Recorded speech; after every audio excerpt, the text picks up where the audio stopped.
Assalamualaikum warahmatullahi wabarakatuh. Selamat pagi teman-teman dan Bu Dani. Saya Fajar Tami dari kelompok 2. Hari ini saya akan mempresentasikan Pitloop, sebuah inovasi sepeda listrik rental di Universitas Negeri Malang.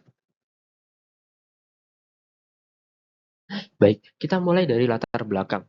Seperti yang kita tahu, di lingkungan kampus UM, moda transportasi yang efisien dan ramah lingkungan masih sangat terbatas. Sementara itu, mahasiswa membutuhkan transportasi yang terjangkau, mudah diakses, dan tentunya tidak merusak lingkungan. Nah, untuk mendukung pernyataan ini, kami juga menemukan beberapa berita dan fakta tentang pentingnya transportasi ramah lingkungan. Dengan kondisi ini, kami merasa perlu menghadirkan solusi yang bisa menjawab kebutuhan tersebut. Nah, solusinya kami memperkenalkan Pitloop. Pitloop adalah layanan penyewaan sepeda listrik berbasis aplikasi dengan integrasi teknologi IoT dan sistem pembayaran yang seamless. Inovasi ini kami rancang untuk mendukung pengurangan emisi karbon, sejalan dengan visi kampus hijau, dan meningkatkan mobilitas mahasiswa secara modern dan berkelanjutan. Selanjutnya kita masuk kepada tahap pertama dari proses design thinking, yaitu empathize. Nah, kami memulai dengan studi literatur dan observasi lapangan. Dalam tahap ini, kami menyebarkan survei melalui Google Form untuk memahami kebutuhan mahasiswa di UM. Hasilnya, ada beberapa poin menarik. Mayoritas responden menganggap integrasi aplikasi dengan pembayaran digital itu sangat penting. Lalu, banyak yang menunjukkan ketertarikan terhadap ide persewaan sepeda di UM, dan sebanyak 91% mahasiswa yang mengisi responden itu lebih suka menggunakan aplikasi daripada stasiun persewaan langsung.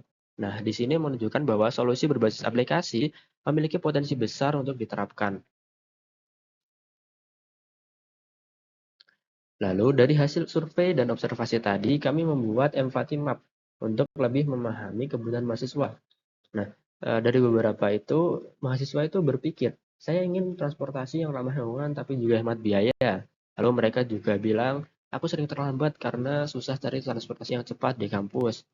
Nah, mereka juga merasa kesal dengan harga ojol yang mahal, tetapi tertarik dengan transportasi yang ramah lingkungan. Nah, akibatnya mereka juga sering menggunakan ojol meskipun jaraknya itu dekat, atau bahkan untuk menghindari Car Free Day karena malas jalan kaki. Dari hasil analisis tersebut, kami merumuskan sebuah problem statement, yaitu mahasiswa membutuhkan transportasi yang sehat, ramah lingkungan, terjangkau, praktis, dan mudah diakses untuk mendukung mobilitas yang efisien di lingkungan kampus. Nah, dari tahap selanjutnya yaitu ideate. Kami mengeksplor beberapa ide untuk mengatasi masalah ini seperti antar jemput satu car, mobil golf listrik. Karena itu tidak sesuai dengan ide kami, lalu kami berpikir untuk penyewaan sepeda tanpa aplikasi. Lalu selain itu kami juga berpikir penyewaan sepeda dengan mesin loket atau tiket otomatis, dan ada juga jasa penyewaan sepeda dengan aplikasi. Nah, dari semua ide tersebut, akhirnya kami memilih ide yang terakhir setelah mempertimbangkan aspek biaya, efektivitas, dan kebutuhan mahasiswa. Kami memilih penyewaan sepeda dengan aplikasi.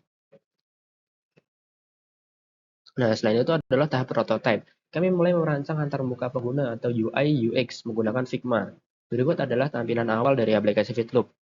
Dalam aplikasi ini kami memasukkan beberapa fitur utama, yaitu sistem penyewaan sepeda listrik secara real time, sistem pembayaran yang seamless untuk mempermudah transaksi, dan juga sistem penukaran poin atau voucher yang menguntungkan pengguna. Selanjutnya kami mempersiapkan Pitloop untuk dipamerkan di Geraha Cakrawala. Kami membuat poster sebagai media presentasi. Awalnya poster kami memiliki kesalahan, yaitu ukurannya salah dan masih menggunakan gambar-gambar yang tidak sesuai. Tapi setelah revisi, poster baru terlihat lebih menarik dan informatif, dan ini membantu kami menjelaskan ide kepada pengunjung pameran dengan lebih efektif. Nah, akhirnya Pitloop dipamerkan di Geraha Cakrawala. Nah, kira-kira apa yang perlu dilakukan selanjutnya? Nah, ada beberapa langkah yang perlu dilakukan, yaitu yang pertama adalah mengembangkan back-end dari aplikasi Pitloop, lalu membuat prototipe sepeda dengan pelacak, membuat stasiun docking sepeda, dan juga yang terakhir adalah mencari dana untuk mewujudkan proyek ini secara nyata. Nah, kami yakin dengan kerjasama dan dukungan dari berbagai pihak, Pitloop dapat menjadi solusi transportasi masa depan di Universitas Negeri Malang. Nah, sekian dari saya. Apabila ada kurang lebih, mohon maaf. Assalamualaikum warahmatullahi wabarakatuh.